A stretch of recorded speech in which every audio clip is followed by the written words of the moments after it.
Cause here's the thing, this ain't quite the Wild West as you know it.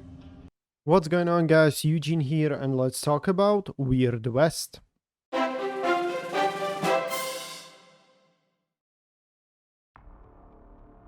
New indie game developed by Wolfeye and published by Devolver hits hard with its dark, twisted Wild West while bringing a lot of RPG elements to the table. Story follows 4 different characters that you get to play in a sequence order. Their stories overlay a bit at the end, culminating in the finale. It all starts with the fact that your main character is transferred to 4 different personalities inhabiting the same world simply called the West.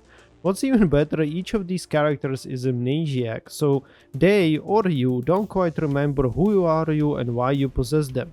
These 4 characters include former bounty hunter Jane, unwillingly transformed pigman, Native American protector possessed by a demon, werewolf believing himself to be a savior, and a cult member. Story is great, and there is a good crazy mystery that you get to uncover. A nice touch are different side characters that mess with you and make you wonder even more what the hell is going on. A big problem might be that none of the characters are voiced. There is only a narrator present while everything else is text conversation. But hey, this is indie, so it can be forgiven. Also, during conversation there is a whisper going which adds to the whole weird horrific mystery. The gameplay features top-down camera that can be zoomed. Controlling characters is done through arrows on keyboard or left stick on a controller, rather than point and clicking as I initially thought, which was a nice surprise. Camera is sometimes buggy, and it happens that when you're inside a building you don't actually see inside. Mechanics are very similar to twin stick shooter, where while you're moving with keys or left stick, you aim with mouse or right stick to shoot. There is plenty of guns and abilities to use, including revolvers, rifles, shotguns, and bows. Perks and guns abilities are cross progression, meaning you get to keep them once you change the character. There are 2 types of abilities. Ones are for the guns, and they are always present for each character and are always the same, while the other set of abilities are quite unique and they are always tailored to that specific character. Like Bounty Hunter can do some amazing kicks, while Pigman can actually run straight forward as a crazy bull, knocking everything on its way. Although there is a freedom in how you approach each location or a mission, when you go guns blazing it usually attracts a lot of enemies that is hard to handle, so it starts to look like game forces you to go quietly all the time. Since after shootout breaks, it's a lot chaotic. Guns can be upgraded through acquiring metals such as gold or copper ingots. These can be done through looting or mining if you have proper tools. Nice touch to elevate RPG elements is reputation.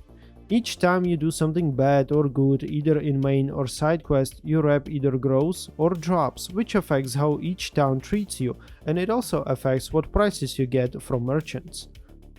The graphics are beautiful to watch from afar. Each zone is nicely modeled, and since you come across either beautiful like a nice farm or horrific like piles of blood and bodies, are very well drawn.